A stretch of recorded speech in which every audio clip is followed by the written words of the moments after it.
బొల్లారంలో sub station ప్రారంభించిన Medak MLA doctor Mynampally Rohit, మాజీ MPTC Bollaram Ramesh, Srinivas Chowdary, మాజీ సర్పంచ్ నోముల శ్రీకాంత్, అనిల్, కాంగ్రెస్ సీనియర్ నేతలు రాజశేఖర రావు, పాతూరి శ్రీను, కొమ్ము పవన్, కాస వెంకటే, కోమటూరు యాదగిరి గౌడ్, లక్ష్మణ్, మేకల ఆంజనేయులు, మాజీ ఎంపీటీసీ గట్టా గౌడ్, కంబరి మురళి, శ్రీను, కొత్తపల్లి, మధు తదితరులు పాల్గొన్నారు. సరోజిని నామదేశ సహకుటుంబానాం సహబాంధవానాం విద్యుత్సాగపారంభోత్సవాన్వత్వేన పూజాం కరిష్యే.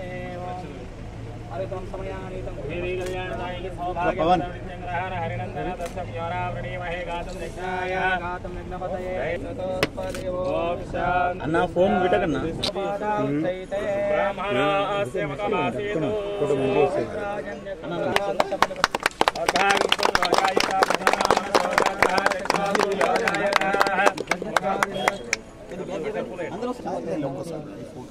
అందరూ